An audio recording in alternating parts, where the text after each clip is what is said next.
제25장. 아브라함이 후처를 맞이하였으니 그의 이름은 그두라라. 그가 시므란과 욕산과 무단과 미디안과 이스박과 수아를 낳고, 욕산은 스바와 드단을 낳았으며 드단의 자손은 아수르 족속과 르두시 족속과 르움미 족속이며, 미디안의 아들은 에바와 에벨과 하녹과 아비다와 엘다아이니 다 그두라의 자손이었더라. 아브라함이 이삭에게 자기의 모든 소유를 주었고 자기 서자들에게도 재산을 주어 자기 생전에 그들로 하여금 자기 아들 이삭을 떠나 동방 곧 동쪽 땅으로 가게 하였더라. 아브라함의 향년이 175세라. 그의 나이가 높고 늙어서 기운이 다하여 죽어 자기 열조에게로 돌아가매, 그의 아들들인 이삭과 이스마엘이 그를 마므레 앞 헷 족속 소할의 아들 에브론의 밭에 있는 막벨라 굴에 장사하였으니 이것은 아브라함이 헷 족속에게서 산 밭이라. 아브라함과 그의 아내 사라가 거기 장사되니라. 아브라함이 죽은 후에 하나님이 그의 아들 이삭에게 복을 주셨고, 이삭은 브엘라헤로이 근처에 거주하였더라. 사라의 여종 애굽인 하갈이 아브라함에게 낳은 아들 이스마엘의 족보는 이러하고, 이스마엘의 아들들의 이름은 그 이름과 그 세대대로 이와 같으니라. 이스마엘의 장자는 느바요시요, 그 다음은 게달과 앗부엘과 밉삼과 미스마와 두마와 마사와 하닷과 데마와 여둘과 나비스와 게드마니.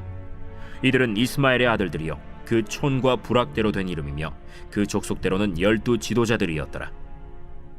이스마엘은 향년이 137세에 기운이 다하여 죽어 자기 백성에게로 돌아갔고, 그 자손들은 하윌라에서부터 아수르로 통하는 애굽 앞 술까지 이르러 그 모든 형제의 맞은편에 거주하였더라. 아브라함의 아들 이삭의 족보는 이러하니라. 아브라함이 이삭을 낳았고, 이삭은 40세에 리브가를 맞이하여 아내를 삼았으니, 리브가는 밧단 아람의 아람 족속 중 부두엘의 딸이요 아람 족속 중 라반의 누이였더라. 이삭이 그의 아내가 임신하지 못하므로 그를 위하여 여호와께 간구하매, 여호와께서 그의 간구를 들으셨으므로 그의 아내 리브가가 임신하였더니 그 아들들이 그의 태 속에서 서로 싸우는지라. 그가 이르되 이럴 경우에는 내가 어찌할꼬 하고 가서 여호와께 묻자온데, 여호와께서 그에게 이르시되 두 국민이 내 태중에 있구나. 두 민족이 내 복중에서부터 나누이리라. 이 족속이 저 족속보다 강하겠고 큰 자가 어린 자를 섬기리라. 그 해산 기한이 찬즉 태에 쌍둥이가 있었는데, 먼저 나온 자는 붉고 전신이 털옷 같아서 이름을 에서라 하였고, 후에 나온 아우는 손으로 에서의 발꿈치를 잡았으므로 그 이름을 야곱이라 하였으며, 리브가가 그들을 낳을 때 이삭이 60세였더라. 그 아이들이 장성함에 에서는 익숙한 사냥꾼이었으므로 들 사람이 되고, 야곱은 조용한 사람이었으므로 장막에 거주하니, 이삭은 에서가 사냥한 고기를 좋아하므로 그를 사랑하고, 리브가는 야곱을 사랑하였더라. 야곱이 죽을 쑤었더니 에서가 들에서 돌아와서 심히 피곤하여 야곱에게 이르되 내가 피곤하니 그 붉은 것을 내가 먹게 하라. 그러므로 에서의 별명은 에돔이더라. 야곱이 이르되 형의 장자의 명분을 오늘 내게 팔라. 내가 죽게 되었으니 이 장자의 명분이 내게 무엇이 유익하리요? 오늘 내게 맹세하라. 에서가 맹세하고 장자의 명분을 야곱에게 판지라. 야곱이 떡과 팥죽을 에서에게 주매 에서가 먹으며 마시고 일어나 갔으니, 에서가 장자의 명분을 가볍게 여김이었더라. 빛이 있으라. 날마다 말씀으로 함께 하시는 우리 성도들의 삶이 날마다 더 강건해지시고 복되시기를 주님의 이름으로 축복합니다. 오늘 우리가 함께 나눈 말씀은 창세기 25장입니다. 어제 나눈 말씀은 창세기 24장, 이삭의 결혼에 대한 내용이었고, 아브라함이 이삭의 결혼을 준비하는 긴 내용을 기록하고 있습니다. 하나님께서 이삭의 결혼을 이렇게 길게 기록하게 하신 이유는 결혼이 사랑하는 남자와 여자의 결합으로 끝나는 것이 아니라 바로 이 결혼이 하나님의 언약의 복이 흘러가는 통로이기 때문입니다. 그러니까 이 가정의 이야기를 통해서 정말로 하나님께서 주신 씨와 땅의 약속, 그 복이 흘러가는 길을 보여주는 거죠. 그래서 우리의 인생에 두 개의 길을 보여줍니다. 하나는 아브라함의 뒤를 따르는 길, 약속의 길, 또 하나는 그것이 아닌 세상의 길, 이 두 가지 길을 우리에게 보여주는 거죠. 그러니까 가정과 결혼은 그 길을 따르는, 어떤 길을 따르냐, 그 길의 축소판이 바로 이 결혼과 가정입니다. 그러니까 오늘 이제 본문은 25장인데 이삭을 결혼시키고 난 이후에 아브라함의 삶과 그의 죽음을 기록하고 있습니다. 그러니까 오히려 결혼 이야기는 아주 길게 기록했지만 믿음의 조상이라고 하는 이 아브라함의 노후의 삶과 남겨진 삶과 죽음은 아주 간단하게 하나님이 기록하고 있어요. 그러니까 탄생, 생명, 그것을 하나님께서 더 이제 깊이 살펴보고 있다는 것을 우리에게 말씀해 주시는 거죠. 그리고 오늘 본문은 다 등장합니다. 아브라함의 죽음, 또 이스마엘, 그리고 이삭의 또 임신, 또 야곱, 그리고 또 누구죠? 에서. 그러니까 이제 마치 세대가 다 이렇게 오버래핑 돼가지고 막 페이지가 확 넘어가는 것처럼 그렇게 이제 기록되고 있는 것이 바로 이 창세기 25장입니다. 그러니까 7절에 보니까 아브라함의 나이를 175세다 이렇게 하잖아요.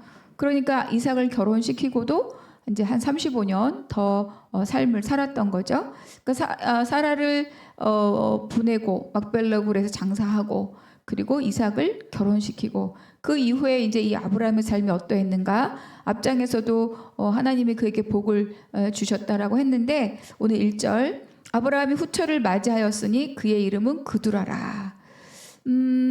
얼마나 오래 살았는가 보다 그가 어떻게 살았는가가 사실은 인생의 더 중요한 내용이지 않겠습니까? 그러니까 아브라함이 여기서 후처를 얻었다. 그러니까 왜 후처를 얻었을까? 이렇게 궁금할 수도 있지만 여기서 이걸 보여주는 거죠. 아브라함이 후처를 얻었고 자손을 얻었어요. 그런데 하나님께서 아브라함을 강건하게 하시고 그를 통해서 아브라함으로 인해 많은 민족이 날 것이라고 그렇게 약속하셨잖아요. 바로 그 약속이 아브라함의 인생을 통해서 마지막까지 그 약속들이 이루어지고 있고 아브라함의 삶은 그 언약 가운데 있었음을 우리에게 알 수 있는 거죠. 그러니까 하나님께서 아브라함의 이름을 아브라함으로 바꿔주시면서 17장에서 이렇게 말씀하시잖아요. 보라 내 언약이 너와 함께 있으리니 너는 여러 민족의 아버지가 될지라. 그러니까 이 약속에 의해서 이제 그두라라고 하는 아내를 얻고 그리고 또 이 아들들을 얻고 그들이 다 족속을 이루고 있다고 성경은 기록하고 있습니다. 근데 이제 이 그두라가 아내냐, 소실이냐, 첩이냐, 이제 표현된 것에 따라서 이제 첩이다 아니면 그냥 정식 아내다. 근데 이제 요 본문 1절 본문 안에서는 아내라고 보는 게 맞습니다.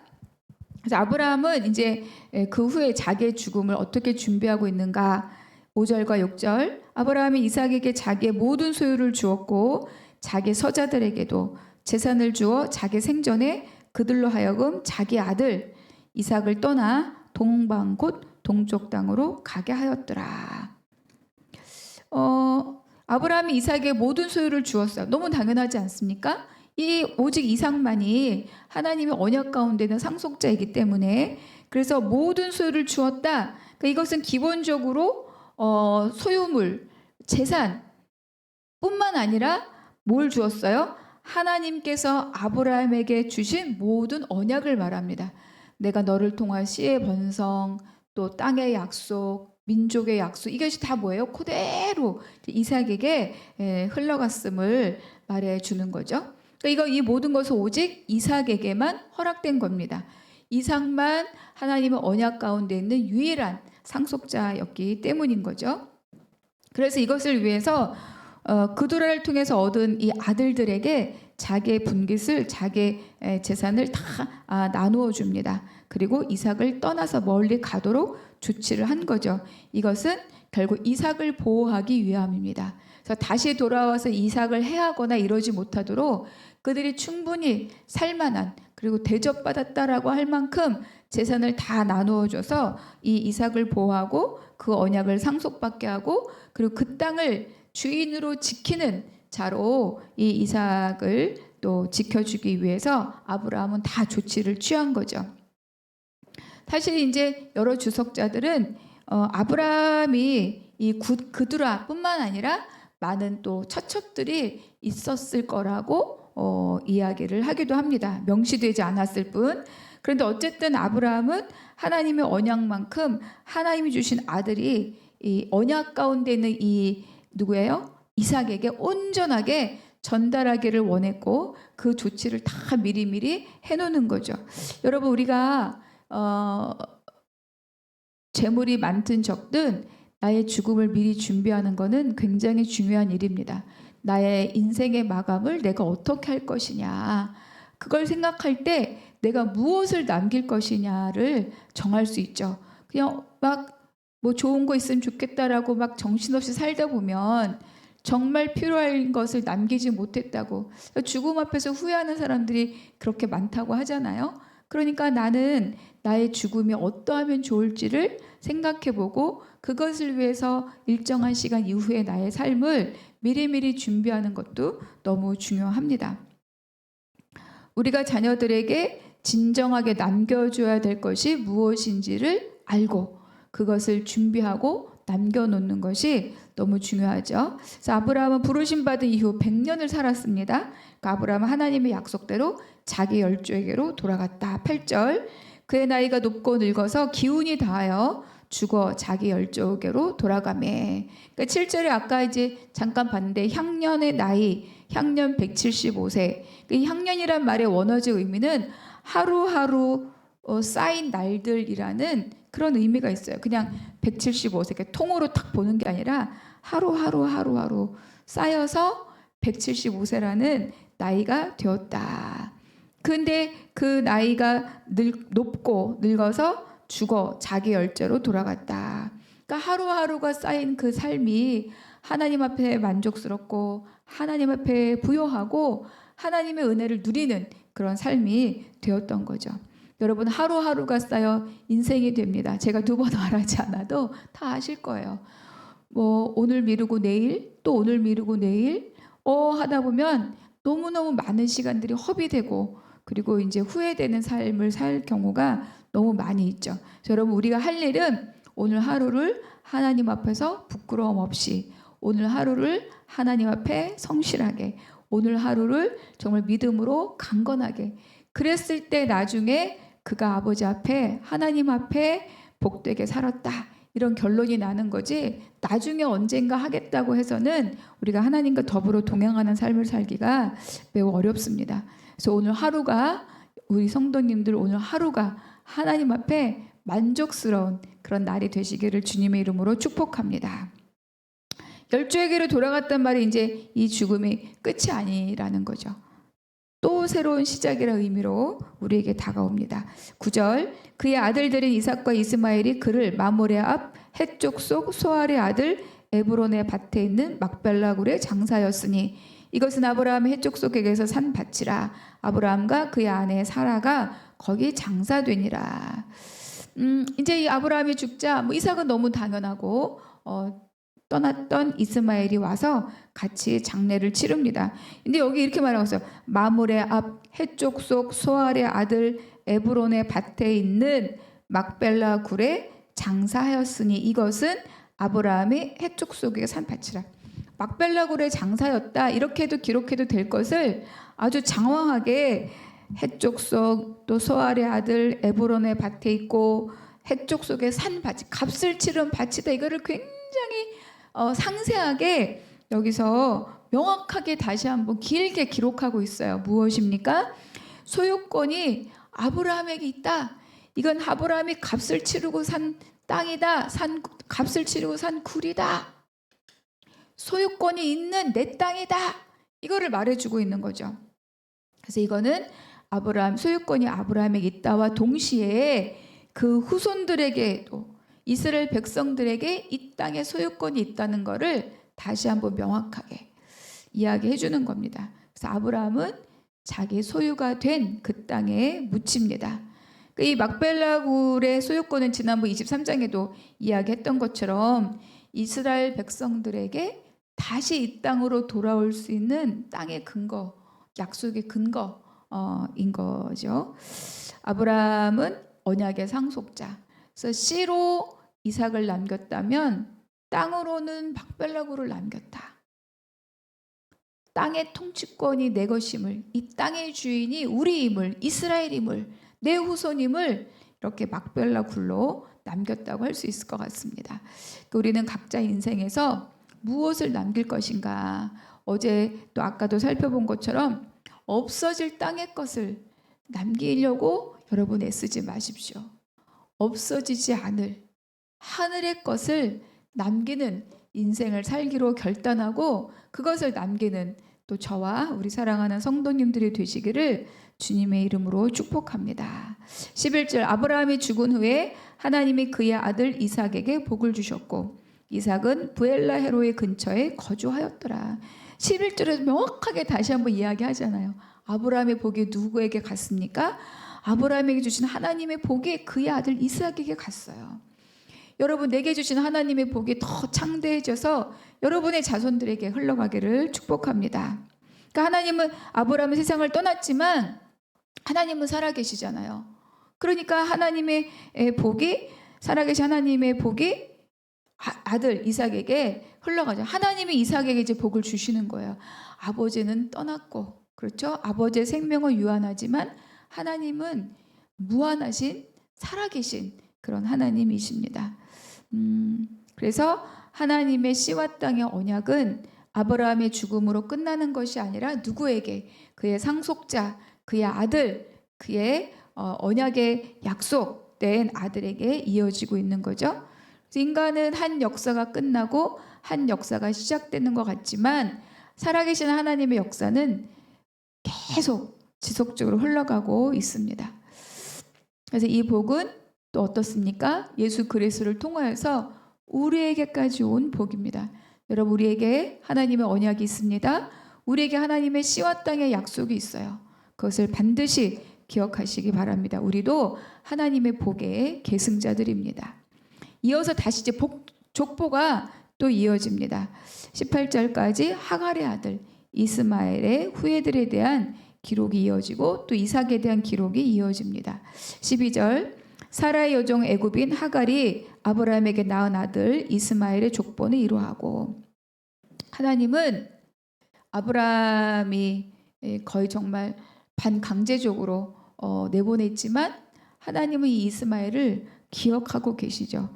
단지 그가 하나님의 언약의 상속자는 아니기 때문에 엄마를 지명합니다. 사라의 여종 애굽인 하갈이 아브라함에게 낳은 이스마엘 이렇게 이야기하죠. 그러나 12아들의 이름을 기록해 주심을 통하여서 하나님이 도망쳤던 하갈을 다시 이 집안으로 들여보내면서 주셨던 그 약속이 성취되었음을 우리에게 증언하고 있습니다. 생각해보면 아브라함이 잘못한 거잖아요. 아브라함이 하나님의 약속을 믿지 못해서 그 끝까지 기다리지 못해서 그래서 얻은 아들이에요. 사실 이스마엘에게 죄가 있진 않죠.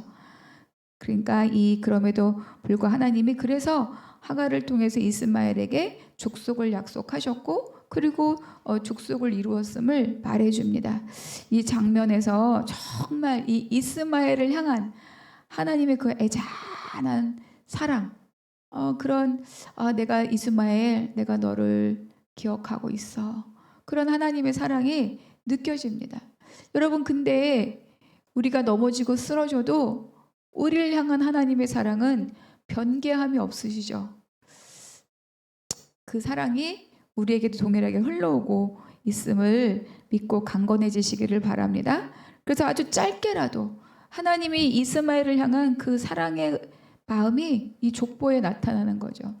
그래서 치워도 될 만한 족보 같은데 여기다 남기는 거예요. 그리고 그의 나이도 연수도 기록해 줍니다. 137세다. 그러니까 하나님이 이 이스마엘에게 주신 복이고 은혜인 거죠. 19절 아브라함의 아들 이삭의 족보는 이러하니라. 아브라함이 이삭을 낳았고. 그래서 이삭의 족보 끝에 이제 에서와 요셉 아니 누구죠? 야곱이 나타나는 거죠. 그러니까 이제 이삭의 족보를 기록함을 통하여서 이제 이야기의 중심이 아브라함에서 어디로 넘어옵니까? 이삭으로 옮겨지는 거죠. 이삭이 40세에 결혼하였고, 그리고 이제 이 족보 안에 딱 누가 등장해요? 라반이 갑자기 살짝 등장합니다. 그러니까 이렇게 족보 가운데 돌출되는 이 이름들은 하나님이 그를 통해서 하신 일이 있다는 것을 우리에게 이제 암시해 주는 거죠. 21절 이삭이 그의 아내가 임신하지 못하므로 그를 위하여 여호와께 간구하매 여호와께서 그의 간구를 들으셨으므로 그의 아내 리브가가 임신하였더니. 사라가 다시 떠오르죠. 임신하지 못하였더라. 그렇죠? 그러니까 다시 보면 사람은 다 어떤 형태로든 인간적인 한계를 다 갖고 있어요. 사라는 임신, 또 리브가도 임신. 그런데 완전하고 완벽한 사람은 없습니다. 다 사람마다 어떤 형태로든 다 한계가 있고 또 유한한 존재가 사람이죠.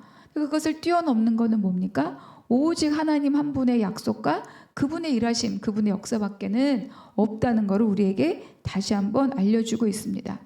그런데 이제 아내가 임신하지 못한다.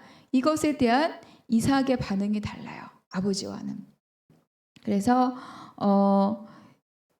이삭은 여호와께 간구하였다. 그리고 하나님께서 들으시고 리브가가 임신하였다. 이렇게 기록합니다. 그러니까 뒤에는 26절에 이 쌍둥이가 태어난 나이가 60이라고 나왔으니까 결국은 리브가가 임신하지 못하는 시간 20년을 이 이삭은 기도한 거죠. 아브라함은 10년 참고 이스마엘을 낳았는데 이삭은 조금 더 아버지의 인생 가운데에서 하나님을 조금 더 잘 배웠던 그런 사람인 것 같아요. 그러니까 20년을 기도한 거죠. 그러니까 사람의 한계, 또 하나님의 약속의 위기가 있지만 기도로 길을 여시고 또 생명의 주권자가 하나님이시라는 것을 이삭은 이미 알고 있었습니다. 그리고 또 22절에 보니까 태중에 막 싸움이 일어나고 있는데 리브가도 기도하는 거죠. 그래서 이삭과 리브가가 다 이 생명에 대하여서 하나님께 기도하는 자들이었다는 것을 보여줍니다. 그러니까 아버지의 모든 것들을 다 소유를 다 상속받은 이 이삭은 아버지의 인생을 통해서 그리고 자기의 탄생이 어떻게 되었는지를 듣고 알고 있기 때문에 이 모든 하나님의 일하심을 그 인생 가운데 배웠죠. 아버지의 인생을 통해서 배우고 그리고 자기의 탄생을 통해서 하나님을 배웠다는 겁니다. 그래서 다른 여인을 취하지 않고 20년을 간구하고 기도하면서 결국은 생명의 주권자인 하나님께 기도함으로 아들을 얻는 그런 은혜를 입었습니다. 그러니까 우리는 가정 안에서 부모를 통해서 무엇을 배우느냐가 너무 중요합니다. 말로 가르치는 거 안 된다는 거 아시죠? 몸으로 또 말로 아니고 삶으로 그 인생에서 하나님을 드러나게 하는 것이 바로 우리의 믿음의 계승의 가장 중요한 방법이다. 25절과 26절에 보니까 이제 드디어 에서와 야곱이 태어났습니다. 28절 이삭은 에서가 사냥한 고기를 좋아하므로 그를 사랑하고 리브가는 야곱을 사랑하였더라. 앞절에 보니까 그는 장막에 거하였더라 이렇게 나오잖아요. 그러니까 야곱과 에서가 너무 다른 기질을 갖고 태어난 사람인데 그것보다도 더 중요한 게 뭡니까? 엄마와 아빠가 각기 자기의 취향에 좋은 대로 자기 기질에 맞는 사람들을 따로따로 골라서 편애하고 있다는 거예요. 자기 취향대로 자기 자녀들을 편애하는. 그래서 아슬아슬하게 이 가정 안에 아슬아슬한 이 균열이 일어나고 있다는 것이 감지가 되죠. 그리고 드디어 사건이 일어납니다. 33절 야곱이 이르되 오늘 내게 맹세하라. 에서가 맹세하고 장자의 명분을 야곱에게 판지라. 야곱이 떡과 팥죽을 에서에게 주매 에서가 먹으며 마시고 일어나 갔으니 에서가 장자의 명분을 가볍게 여김이었더라. 여러분 우리가 이제 속이는 사람을 나쁘다고 생각할 수 있는데 속이고 빼앗는 자를 물론 우리는 긍정할 수 없지만 더 어리석고 나쁜 사람이 누굴까요? 속는 자입니다. 속는 자. 속는 자가 죄인이죠. 그러니까 속이는 자는 속는 자의 성향, 욕심, 기질, 약점을 너무 잘 알아요. 속일 만한 대상이 되니까 속이는 거죠. 이쪽이 강건하면 더 이상 손을 대지 않는데 욕심이 있고 막 머리를 굴리고 있고 뭔가 탐심이 있고 이런 사람이 다 속아 넘어가는 거죠. 그러니까 속이고 빼앗는 자는 긍정할 수 없으나 속는 자에게도 그의 잘못이 있다. 그 대표적인 사람이 여기서 이제 에서입니다. 에서는 어떤 사람입니까? 바로 약속, 권리, 하나님 이것보다는 당장 자기 눈앞에 닥친 현실이 더 빠르게 또 중요하게 여기는 사람이라는 거죠. 그러니까 오직 나의 배고픔에만 관심이 있어요. 나의 피곤에만 관심이 있죠. 굉장히 자기중심적인 사람이고 당장 눈앞에 있는 현실이 더 빠르게 몸에 반응하는 그런 사람입니다. 그러니까 하나님의 축복이 또 하나님이 주신 권리와 언약이 당장 배고픈 현실을 해결하지 못한다고 생각하는 거예요. 아유, 그건 나중에 일단 먹고 보자. 이런 사람인 거죠. 그러니까 영혼을 모르고 현실만 아는 그런 사람입니다.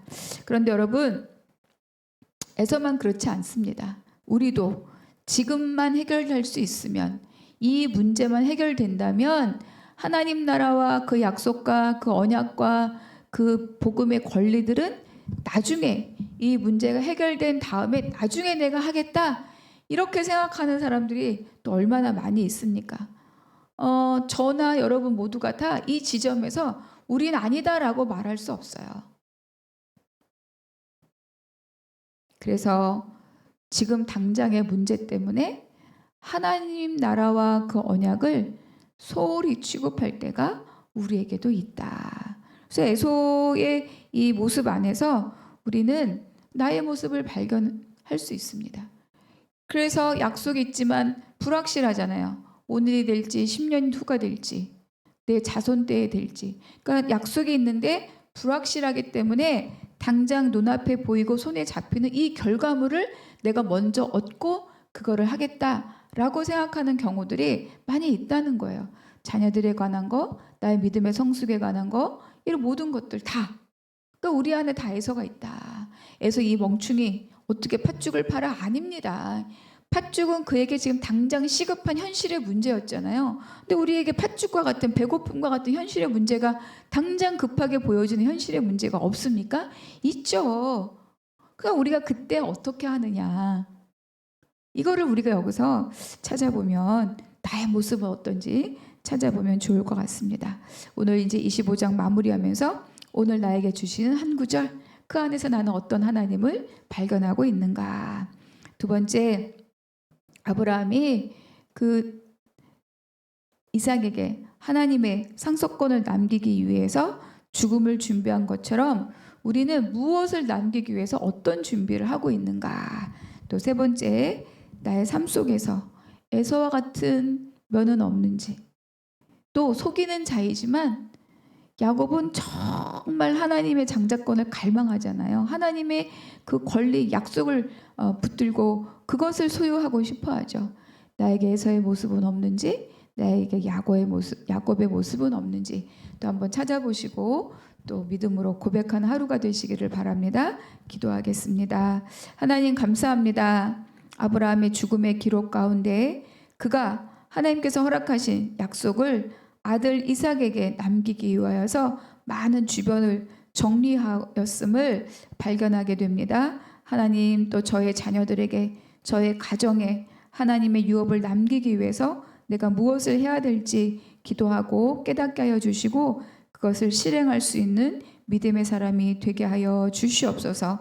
또 내가 에서처럼 장자권을 소홀히 하거나 야곱처럼 자기 힘으로 빼앗으려 하거나 다 우리들의 모습일 것입니다. 니도 저도 아니고 오직 말씀을 붙들고 주님의 길 앞에 순종하며 살아가는 하나님의 백성들이 되게 하여 주시옵소서. 모든 것 감사하고 우리 주 예수 그리스도 이름으로 기도하옵나이다. 아멘.